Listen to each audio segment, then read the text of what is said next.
Hello there, everyone. Oversoul here. Welcome back to Split Fiction with Brooksy. Hello. This should be the grand finale, or so I'm told. Believe we're there, guys. Believe we are.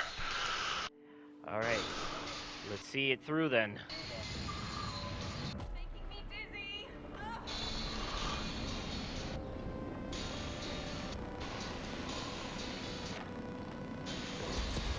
Oh, okay. Guess we're gonna have to wait for the flames to not be flames. Oh shit! Get Too back! fast, too fast. Ah! Oh! Stop! Okay. Oh man, I saved that somehow. Yeah, good on you. Not good on me.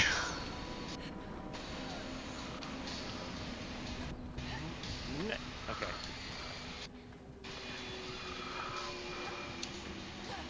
How much more can this simulation handle? I think you're gonna have to rockabye Oh, that yeah. bitch into the window. Oh yeah.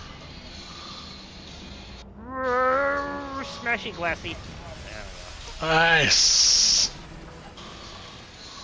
we go. Oh, Uh,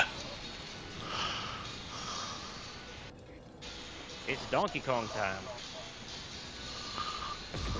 Oh Jesus. Okay. On it! Oh, I can't touch the train tracks at all. Oh no. keep going. I can't touch the train tracks. Oh, I thought you said okay. Yeah. My bad. Yes.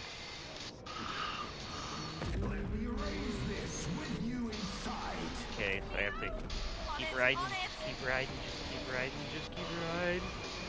Oh. Shit. Okay, go. Yeah. Oh, the wheel. I need the wheel. Okay. Go.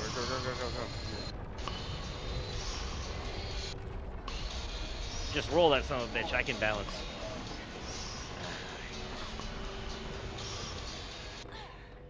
He's back! Oh, okay.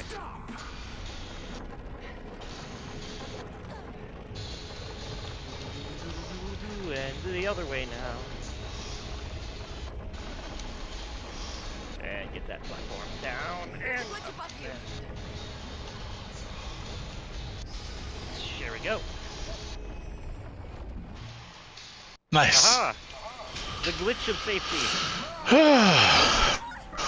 No, bitch, I called safety.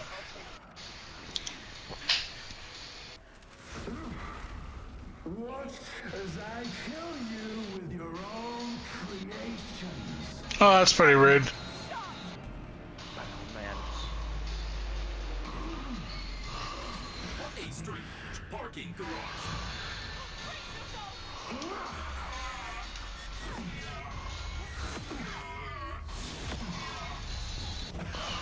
Yeah, okay.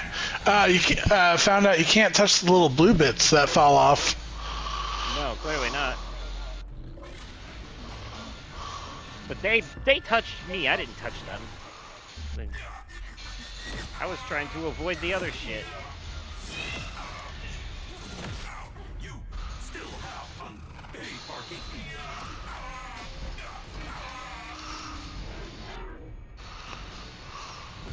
Dude, seek anger management. Like, for real. I am inevitable. Yeah. Oh.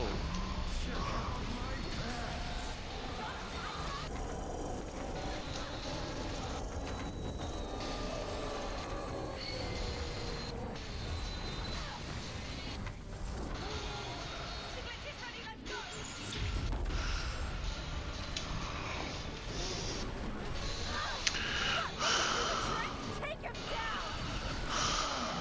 Another round of weapons.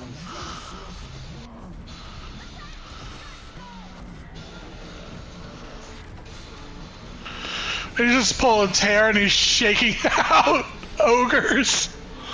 That's great.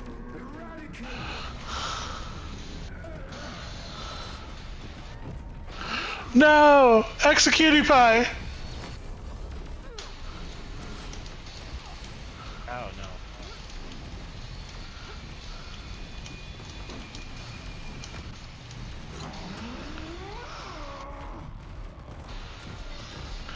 Right in the face.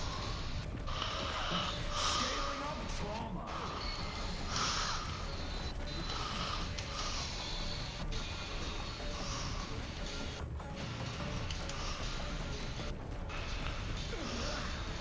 All treasures are mine.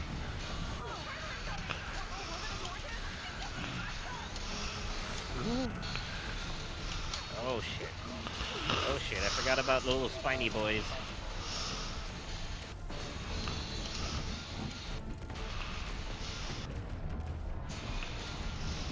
Overclocking machinery.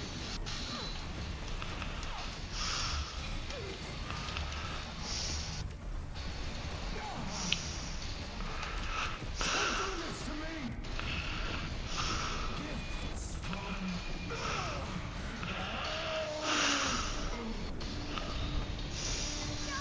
Because we're better than you, that's how.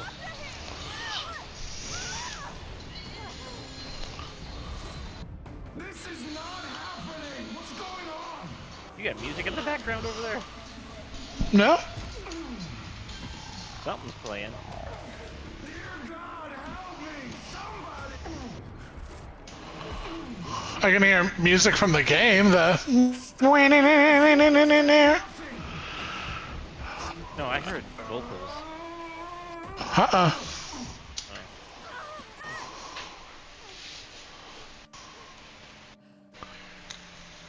Enough! Enough already! This is my creation, my dream! And no one, not you, or you, will stand in my way! Get ready to flank him, Zoe! Let's get him!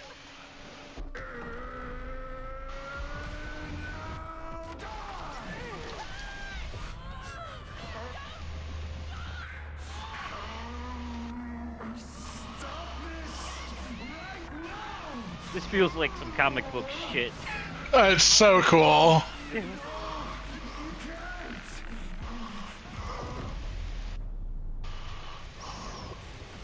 Loved it.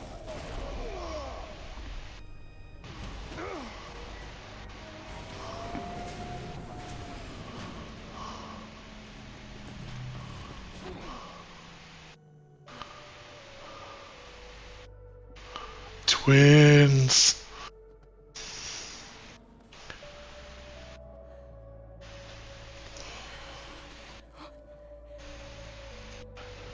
You okay? Yeah.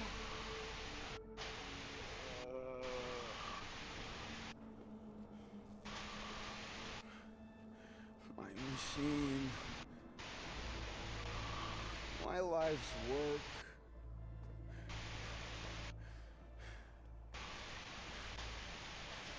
You ruined everything.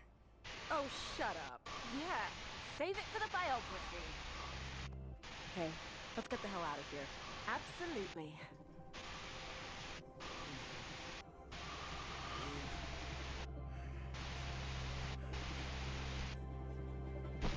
Security's just gonna let them walk away without questioning? Like, Yeah, Okay. no. yeah. Like, what the fuck happened? Here's a security card. It's not cops. Well, this will be a day to remember. Why? What do you mean? I also like how they immediately went for him, like they already knew he's an Yeah. asshole. Get that CEO. Yeah, maybe we should. See, there's the cops. Oh, it must be because of the explosion.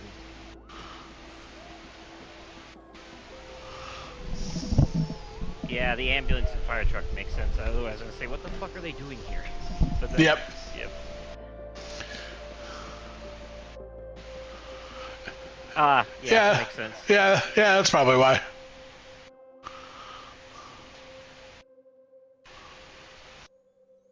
They had to make sure there wasn't another 9/11 on their hands.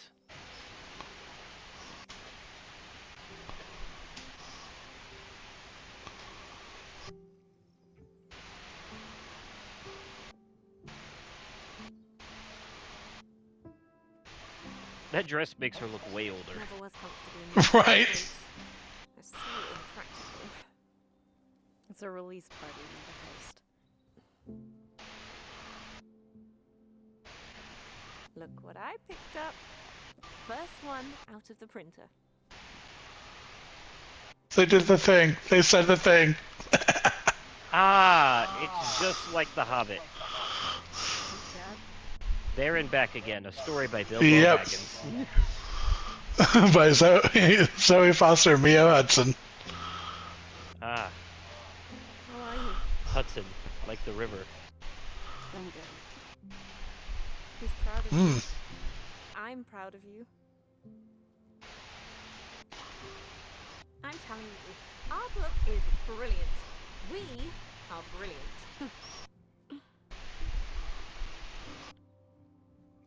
And Shall no one we? will ever know that it's a The main biography. guests can't be late to their own release party. Wish us luck.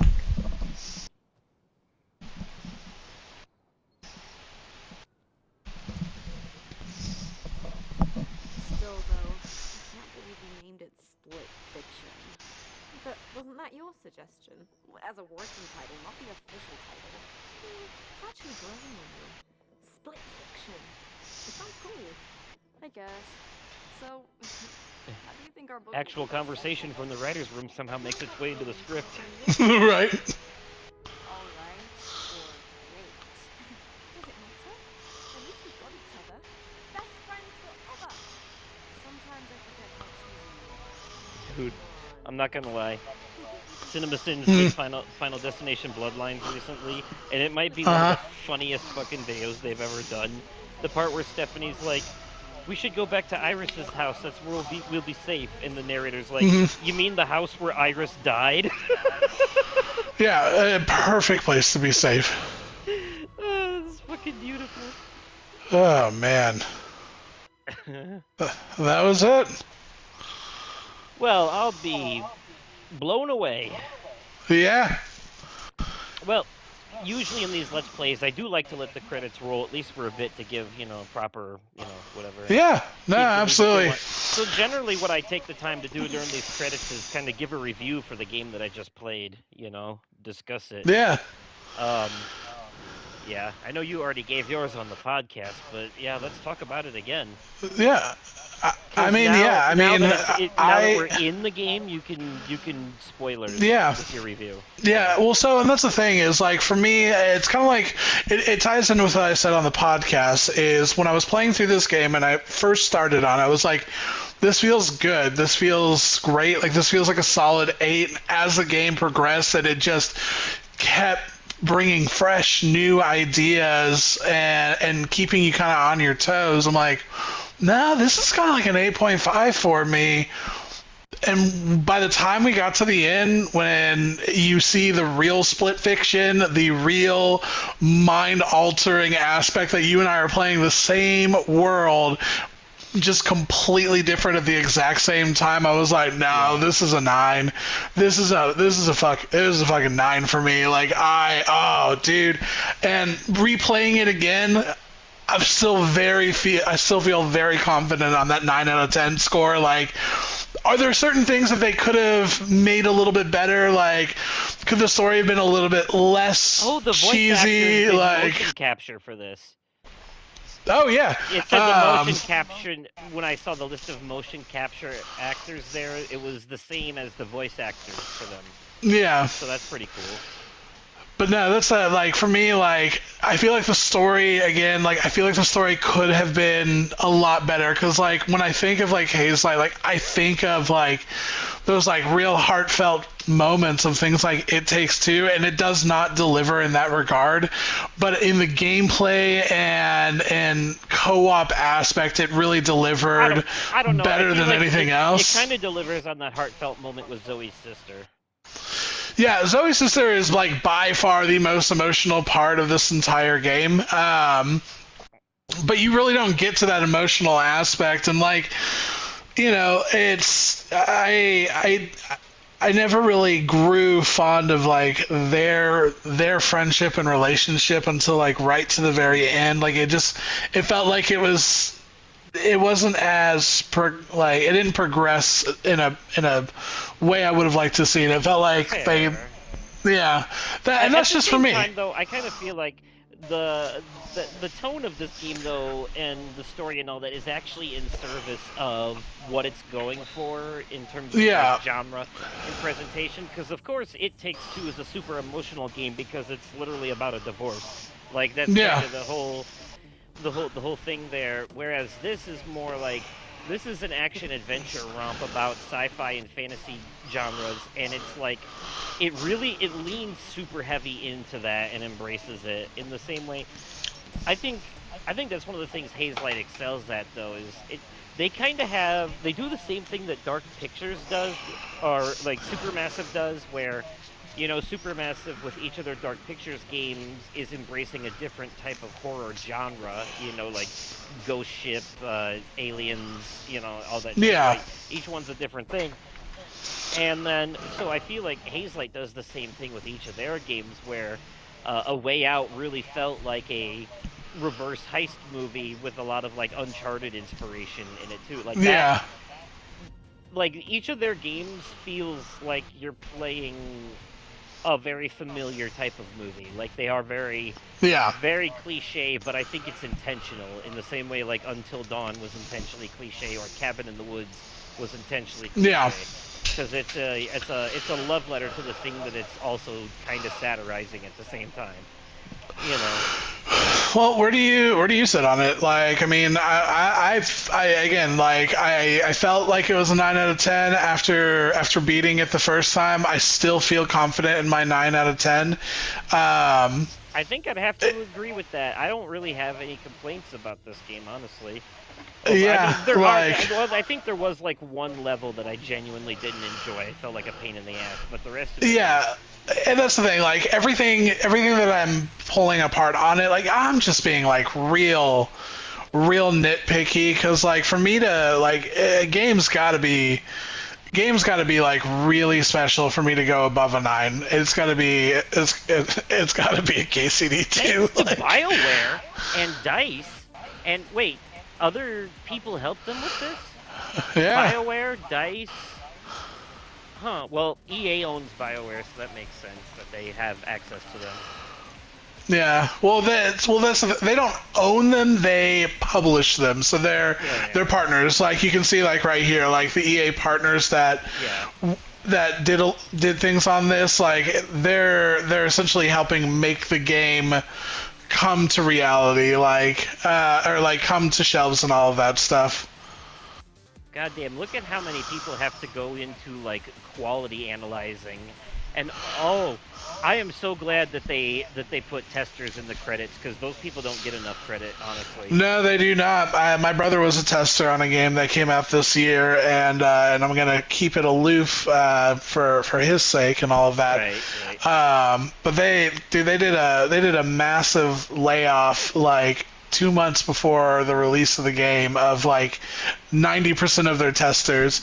So they didn't get credit. They didn't get anything at all except for an unemployment check. Well, being a tester is also just such a tedious job because it's not even like you're playing the game to enjoy it. You're going out of your way to look for bugs, and you have to like pixel hunt every little fucking crevice to look Yep. for glitches. And He then loved it though, man. When Like, you do find a glitch, you have to be able to make it happen again so that you can like record it. And yeah, it's a whole Yep. thing. no, he loved it, man. Like he loved the company. He loved what he was doing. It just like just the way that he and so many other testers were treated is that's just disappointing. It just kind of sucks. But yeah, man, I'm glad you can see what I saw in this game. Like, I'm glad that you got to see, like, because I remember saying, like, this game was really good. It was great throughout the entire thing. It was just like, man, it was that last chapter that just, like, skyrocketed my score. Yeah, like, that part where the game lives up to its name with the fictions actually splitting in those last couple levels. That I think might be in. Okay, so there's a couple moments in Death Stranding 2 that are definitely in competition for this. But if the Game Awards had like a best gaming moment of the year, yeah, I would definitely vote for that because, like, for context, in 2023, the best gaming moment of the year for me would have been the Herald of Darkness performance in Alan Wake 2. Ah, The I need part where to. the part where the game just becomes a musical for like 10 minutes. It's fucking great. Oh, but yeah, no, it's I don't know. It's just it's a damn fucking it's a good fucking game. Yeah, And no, here's it the is. part. It is. And here's the Absolutely. thing. Here's what I'm really loving about 2025. Like truly loving about Beautiful game too. Like 2025. visually, I really like was eye Visually, candy. yeah, visually impressive, Looks like a and goddamn Pixar movie, honestly. the fact that this game is $50 for this quality, Yeah. and I can just ask if you want to join in. You don't have to own the game or anything. Like you and I Right. can play literally 2,000 miles away from one another.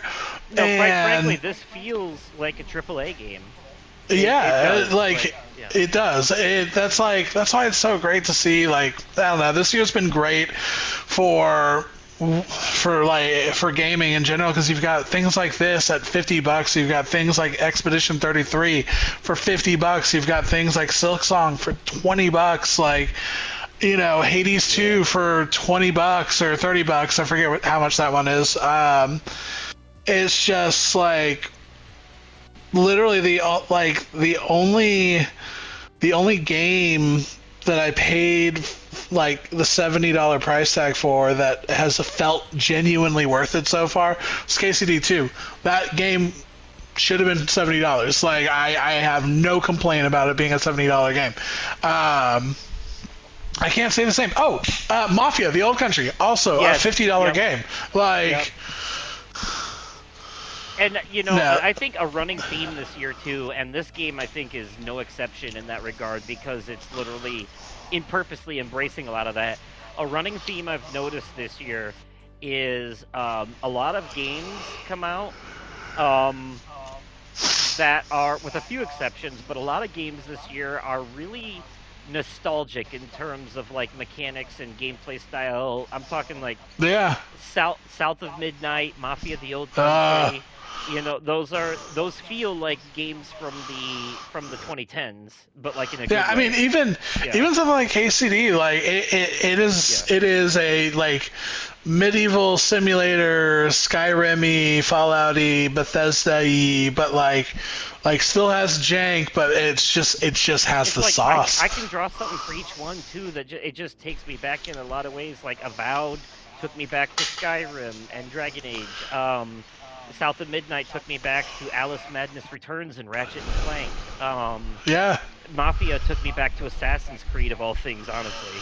Dude, Like, honestly, Yote is taking me back to like Assassin's Creed. Like with some of the things that you can do in the game, like it's a lot of the exploration in the game feels just so Assassin's Creed coded of like scaling mountains and everything. Like, oh yeah, dude, you're it's talking just about the modern ones though. No, Mafia took me back to Assassin's Creed 2 specifically. mm, Not just because the Italian, but just the way it's presented to, like obviously the structure of the buildings in the towns, the fact that like 30% of the gameplay is following people while they talk to you.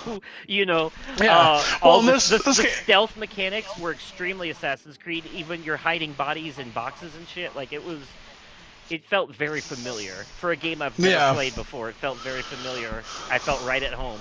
I loved I it. mean, even and with this game, I mean, it's a hodgepodge of literally everything. You've got Crash Bandicoot, you got Assassin's Creed, I'm you've even got enjoying Lost Soul Aside to a degree because it feels like a poor man's Devil May Cry, and it's oh just man, that level of simplicity this year with a lot of games is kind of what I'm liking about them. I'm telling you, you've got Game Pass, dude, and Game Pass did release Ninja Gaiden 4. Like, if that hack and slash vibe is something that you're a fan of, dude, I'm telling you, like the Ninja Gaiden series is absolutely it. I think I might give it a try. I remember the original Ninja Gaidens being too hard for me, but I do remember them saying that the fourth one is going to lean more Devil May Cry and be more accessible. So we'll see. Yeah, and I think there's like easy mode on it too. I don't know if they do what they used to do on easy mode, which because Ninja Gaiden did have an easy mode, but if you played on easy mode, I forget which game it was. I can't remember if it was 2 or 3. when you played on easy mode, you would be playing the entire game with a pink bandana on, and everyone would tell you that you were super weak the entire game. And I was like, dude, It's F kind of you. like the Wolfenstein games. If you play them on easy mode, like the picture changes, the easiest difficulty, the guy's got a pacifier in his mouth and a baby bonnet on. Yep. It was like, what is it? Literally. It's called like "Please Don't Hurt Me, Daddy" mode or something like that. Dude, fucking Wolfenstein's. I don't know if you've ever tried playing that game on its hardest difficulty. It is. Those games are hard on their easiest difficulty. Like that. I've literally have only gotten through the first mission on the hardest difficulty. It is not for me. I was beginning to think these credits were going a little long, but no, they went. That was pretty. Yeah. They Feels on point. Well, and now I'm at the title card. All right, well, that's Split Fiction, as you can see by the screen. Wow, yeah, I think I have to agree with you. That is a solid 9 out of 10 game. I still think Expedition 33 definitely is going to win Game of the Year, but this one should be nominated. Yeah. This one should definitely be nominated for it. Yeah, I agree. Like, there's what, 5 or 6 slots for Game of the Year? I can't remember. 6 usually. So 6 usually.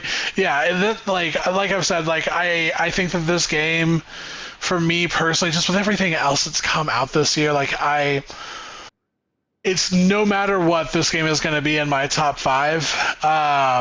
I have to agree. It's likely it has a shot in my top 3. I just I don't know yet. I still have Silent Hill F. I still have Yote. I still have Ninja Gaiden. Like, I think my top 3 are set in stone. I'll be honest. I actually genuinely enjoy, in terms of like fun, enjoyed this game more than Expedition 33. But I do think Expedition 33 is still the objectively better game.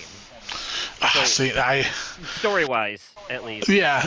No, you know me though. I'm a glass cannon homie all day. Dude, I had so much fun with Expedition 33. I loved that game. I do have to set my personal bias aside though, because I was a little sour grapes on that one for a while because of the difficulty. But then they patched story mode to make it piss easy, and then I was like, okay, now I can fly through it and enjoy. I can't remember if I gave that a 9.5. I can't. Do you remember if I gave that a 9.5 or a 10 for Expedition? I can't remember. I don't know if I've ever heard you give a 10 out of 10 on the podcast. I think you've given 1, and I can't remember what it is now. I've given 2 10 out of. Okay, so it was probably a 9.5. Was it Sinners? Sinners and KCD 2. Both of those games I gave it a 10 out of 10. Okay. That's what I thought. I think my only 10 out of 10 on the show so far is... No, 2 of them. I have 2 of them. I have Astrobot and Late Night with the Devil. Really? Late Night with the Devil, you gave it 10 out of 10? I fucking loved it. One of the most creative things I've ever seen in my life. It was brilliantly executed. I gave it an 8 out of 10. There were certain moments in the movie that just felt like slow and off to me, and equally, and I apologize, I am going to deduct points anytime I can blatantly see it, and you can blatantly see it in the movie, is the use of AI art. I can't give something that's just me personally. I can't give something a flawless score on art if it includes AI. Like, that's just that is me. That's completely fair. I was just blown away by the execution, how it genuinely felt like I was found like a recording of the old late night TV show when this shit happened, and then the behind the scenes stuff. But that, like, if you watch the movie 2 or 3 times, some stuff really starts to piece together with, like, the cult, and there are things you notice that you didn't notice before, and it starts to make more sense, and you start to realize that half of his cast and crew was actually in on it the whole time, you know? Okay. You know, there's some stuff with the book and all that. It's actually, the movie's, like, really smart, but you kind of do have to watch it more than once to piece everything together. I don't know, I loved it. I will say, though, you know, Simpsons does their Treehouse of Horror every year. This year, I just watched the one that they did this year because they just did it like last week. One of the bits in it was a parody of that movie. Oh, okay. with Krusty the Clown. And the first segment, I didn't know what it was at first. I now realize it was a mixture parody of um, The Blob and Jaws. Oh, okay. Yeah, so they had, and then they did a parody of Waterworld, but with plastic. So that was fun. Actually, one of their better Treehouse of Horrors in a while. But anyways, though, uh, we just treated the end of this Let's Play like a mini podcast. All right, that's the end of Split Fiction and the end of another Let's Play on the channel. We didn't get to it this year because it got delayed, but look forward next year to me and Nick doing a Let's Play of the next Dark Pictures anthology game, Directive 2080. That should be fun.